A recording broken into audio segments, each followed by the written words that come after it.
आज की इस विस्तृत चर्चा में ना एक बहुत ही दिलचस्प वित्तीय पहेली पर गौर करते हैं। मतलब सोचिए कि कोई व्यवसाय कागजों पर बेहतरीन मुनाफा दर्ज कर रहा है, उसकी बिक्री के आंकड़े लगातार ऊपर जा रहे हैं, लेकिन फिर भी वो अचानक दिवालिया घोषित हो जाए। हाँ, ये स्थिति पहली नजर में काफी विरोधाभासी लगती है। बिल्कुल। सामान्य धारणा तो यही होती है कि मुनाफा कमाने का अर्थ ही वित्तीय सफलता है, लेकिन कॉर्पोरेट फाइनेंस की दुनिया की सच्चाई इस धारणा से कहीं अधिक जटिल है। तो आज के इस गहन विश्लेषण में हम इसी जटिलता को सुलझाने वाले हैं। और इसके लिए हमारे पास एक बहुत ही ठोस आधार है। हाँ, हमारी आज की चर्चा का स्रोत है बैंकरों के लिए लेखांकन और वित्तीय प्रबंधन, जिसे हम accounting and financial management for bankers भी कहते हैं, उससे जुड़ा एक अत्यंत महत्वपूर्ण दस्तावेज, खासतौर पर यूनिट 16, जो पूरी तरह से वित्तीय विवरणों के विश्लेषण पर केंद्रित है। सही कहा। और आज हमारा मिशन ये समझना है कि कैश फ्लो और फंड्स फ्लो के बीच का वास्तविक अंतर क्या है और कैसे ये दोनों प्रणालियां किसी भी व्यवसाय के असली वित्तीय स्वास्थ्य की पूरी तस्वीर पेश करती हैं। चलिए इसे थोड़ा विस्तार से समझते हैं, क्योंकि ये सिर्फ अकाउंटिंग के नियमों तक सीमित नहीं है। ये किसी भी व्यवसाय के अस्तित्व को बनाए रखने की बुनियादी रणनीति है। बिल्कुल। ये विषय वित्तीय विश्लेषण के दृष्टिकोण से अत्यंत महत्वपूर्ण है, क्योंकि ये ना मुनाफे और नकद को एक ही मान लेने के एक बहुत बड़े भ्रम को चुनौती देता है।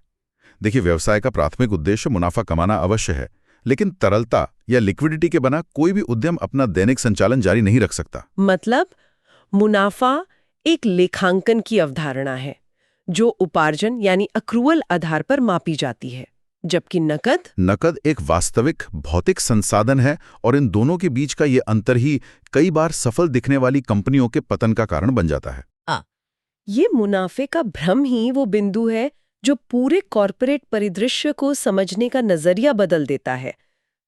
चलिए एक बहुत ही व्यवहारिक उदाहरण पर विचार करते हैं जो स्रोत में भी दिया गया है। वो ट्रेडिंग फर्म वाला उदाहरण। बिल्कुल। मान लीजिए एक ट्रेडिंग फर्म 90,000 रुपए का गेहूं नकद में खरीदती है। कुछ ही समय बाद उसी इन्वेंट्री को 95,000 रुपए में बेच दिया जाता है, लेकिन ये बिक्री उधार पर या क्रेडिट पर होती है। अब जब P&L तैयार किया जाएगा तो वहां 5,000 रुपए का स्पष्ट मुनाफा दर्ज होगा। हाँ, और P&L देखने वाला कोई भी निवेशक या विश्लेषक यही निष्कर्ष निकालेगा कि फर्म का प्रदर्शन शानदार है। ठीक यही बात है। लेकिन अगर हम तरलता के दृष्टिकोण से देखें तो फर्म के पास शुरुआत की तुलना में नकद बहुत कम हो गया है। 90,000 रुपए का नकद प्रवाह बाहर जा चुका है और उसके बदले में केवल एक अकाउंट्स रिसीवेबल मिला है। यानी भविष्य में पैसा मिलने का सिर्फ एक वादा प्राप्त हुआ है। हाँ, तो नकद तो है ही नहीं। यही वो असंतुलन है जहां वित्तीय संकट की जड़ें पनपती हैं। कोई भी व्यवसाय लंबे समय तक ऐसी स्थिति में काम नहीं कर सकता जहां P&L मुनाफा दिखा रहा हो, लेकिन कैश फ्लो लगातार नकारात्मक बना रहे। उस ट्रेडिंग फर्म को अपना संचालन जारी रखने के लिए, नई इन्वेंट्री खरीदने के लिए या अपने कर्मचारियों का वेतन देने के लिए नकद की आवश्यकता होगी ही। जाहिर है, अकाउंट्स रिसीवेबल्स से तो वेतन का भुगतान नहीं किया जा सकता। एग्जैक्टली। इसलिए केवल मुनाफा कमाना पर्याप्त नहीं है। ये सुनिश्चित करना अनिवार्य है कि वह मुनाफा समय पर नकद में परिवर्तित हो। और हाँ, यहाँ नकद की परिभाषा को समझना भी आवश्यक है। वित्तीय रिपोर्टिंग में इसमें केवल बैंक बैलेंस शामिल नहीं होता, बल्कि कैश इक्विवेलेंट्स भी आते हैं। हाँ, कैश इक्विवेलेंट्स की भूमिका यहाँ एक वित्तीय कुशन की तरह काम करती है।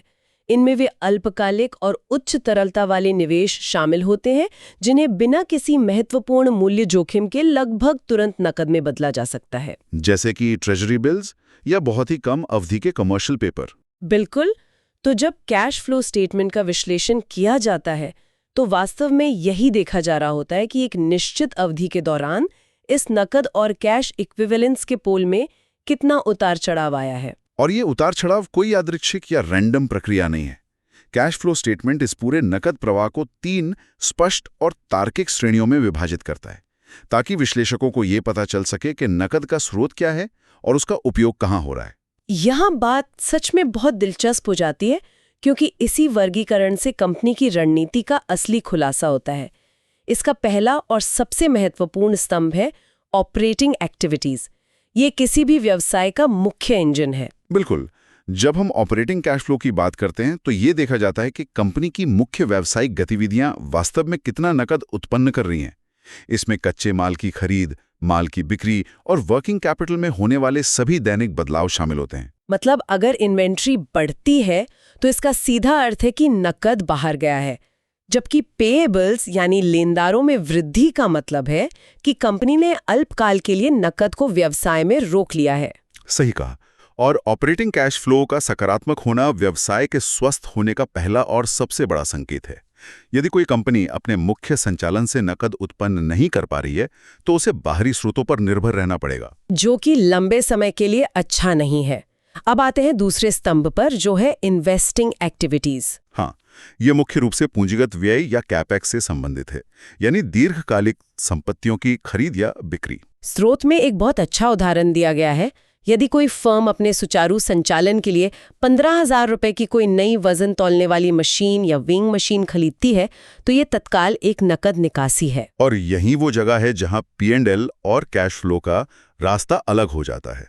15,000 रुपए की उस मशीनरी की खरीद P&L में एक साथ खर्च के रूप में नहीं दिखाई जाएगी। हाँ, वहाँ केवल मूल्य ह्रास या डेप्रिसिएशन का एक छोटा हिस्सा दर्ज होगा।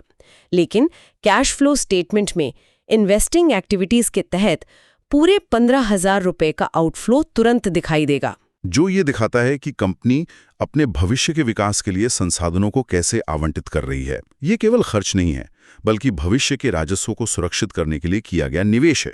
इसके साथ ही तीसरा स्तंभ है फाइनेंसिंग एक्टिविटीज, जो सीधे तौर पर कंपनी के पूंजी ढांचे से जुड़ा है। मतलब व्यवसाय को चलाने या निवेश करने के लिए पूंजी आ कहां से रही है। क्या कंपनी नए इक्विटी शेयर्स जारी कर रही है, या कोई बड़ा बैंक लोन लिया गया है, या फिर क्या मालिक व्यवसाय से अपनी पूंजी वापस निकाल रहे हैं।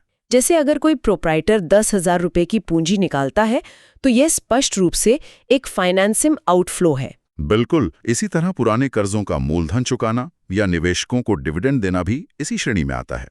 अगर हम इसे व्यापक संदर्भ से जोड़कर देखें तो यह पूरी प्रक्रिया इंड AS 7 जैसे सख्त लेखांकन मानकों द्वारा शासित होती है। हाँ, इंड AS 7।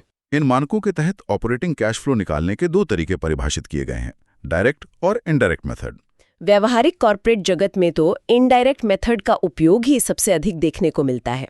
ये तरीका नेट इनकम से शुरू होता है और फिर उसमें उन सभी गैर नकद खर्चों को वापस जोड़ता है, जैसे कि डेप्रिसिएशन। क्योंकि डेप्रिसिएशन का P&L पर तो असर पड़ा था, लेकिन कोई नकद वास्तव में बाहर नहीं गया था। सही बात है। इसके बाद वर्किंग कैपिटल में हुए बदलावों का समायोजन किया जाता है। यह तरीका विश्लेषकों के लिए बहुत उपयोगी है, क्योंकि ये सीधे तौर पर यह समझाता है कि रिपोर्ट किया गया मुनाफा ऑपरेटिंग कैश फ्लो से अलग क्यों है। एक और बात, इंड AS 7 के अंतर्गत एक अत्यंत दिलचस्प नियम विदेशी मुद्रा या फॉरेन करेंसी के लेन देन से संबंधित है। विनिमय दरों वाला नियम। हाँ, वैश्विक व्यापार में विनिमय दरें लगातार बदलती रहती हैं। माना कि ये स्पष्ट करता है कि विदेशी मुद्रा में होने वाले कैश फ्लो को रिपोर्टिंग मुद्रा में दर्ज करते समय उसी दिन की विनिमय दर यानी स्पॉट रेट का उपयोग किया जाना चाहिए जिस दिन नकद का वास्तविक लेन देन हुआ हो। यानी साल के अंत की विनिमय दर का उपयोग नहीं कर सकते। बिल्कुल नहीं। ऐसा करने से कैश फ्लो की तस्वीर पूरी तरह से विकृत हो सकती है। ये नियम सुनिश्चित करता है कि तरलता का विश्लेषण विनिमय दरों के उतार चढ़ाव के कारण भ्रमित ना हो।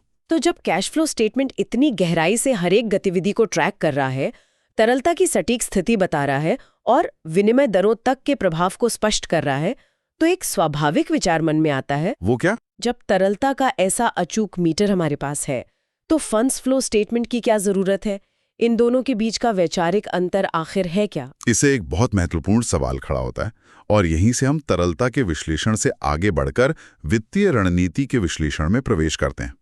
देखिए, कैश फ्लो स्टेटमेंट का पूरा दायरा नकद और कैश इक्विवेलेंट्स तक सीमित है, लेकिन एक बड़ी कॉर्पोरेट इकाई केवल नकद के आधार पर नहीं चलती। हाँ, वहाँ संपत्तियां हैं, लंबी अवधि के दायित्व हैं। बिल्कुल। फंड्स फ्लो स्टेटमेंट का मुख्य फोकस केवल नकद पर नहीं, बल्कि वर्किंग कैपिटल या कार्यशील पूंजी में होने वाले व्यापक बदलावों पर होता है। ये एक्रूअल सिस्टम ऑफ अकाउंटिंग पर आधारित है। इसे वित्तीय संसाधनों के समग्र प्रवाह के रूप में देखा जा सकता है। मतलब फंड्स फ्लो इस बात का विश्लेषण करता है कि वित्तीय वर्ष के दौरान व्यवसाय में कुल फंड्स कहां से आए, जिन्हें सोर्सेज ऑफ फंड्स कहा जाता है, और उन फंड्स का उपयोग कहां किया गया, यानी एप्लीकेशंस ऑफ फंड्स या उपयोग।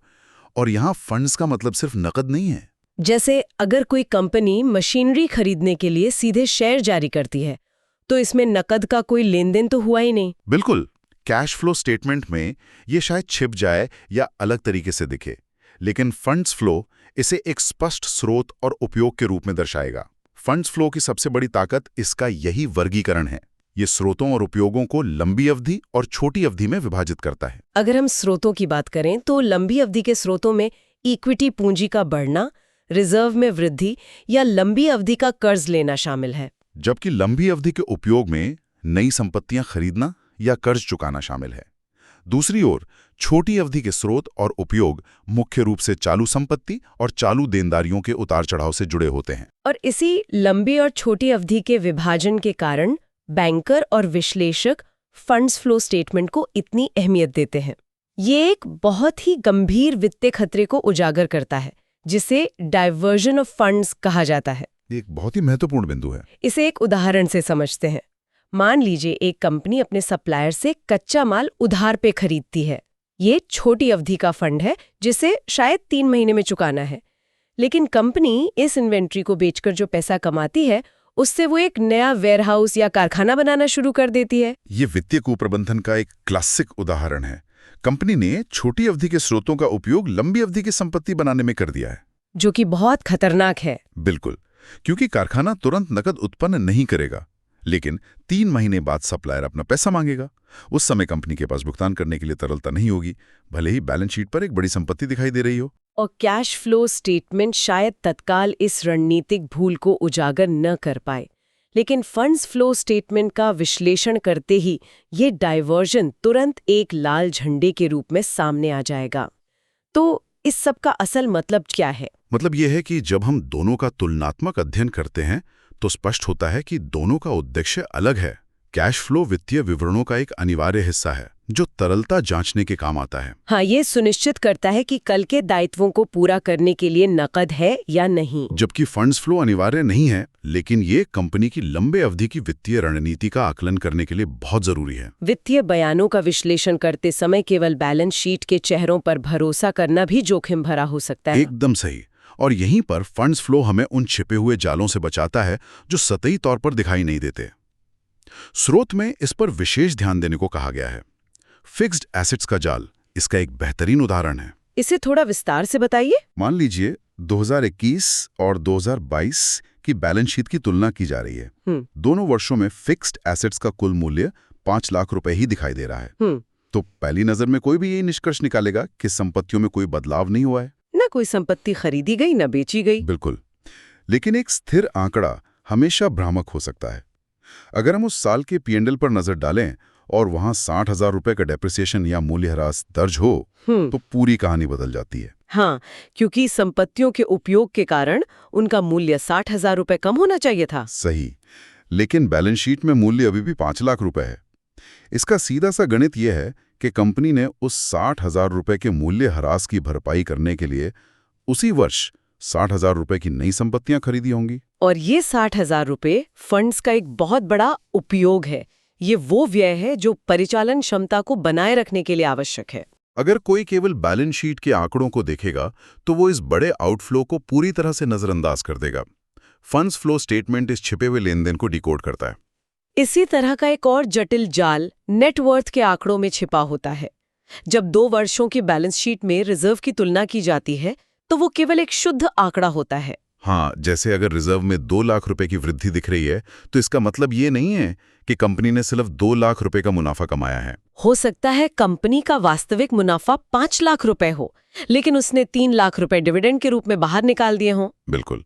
शेयर बायबैक या डिविडेंड के रूप में पैसे का बाहर जाना कई बार रिजर्व में मुनाफा जुड़ने की वजह से छिप जाता है। फंड्स फ्लो इन तत्वों को अलग अलग करके देखता है।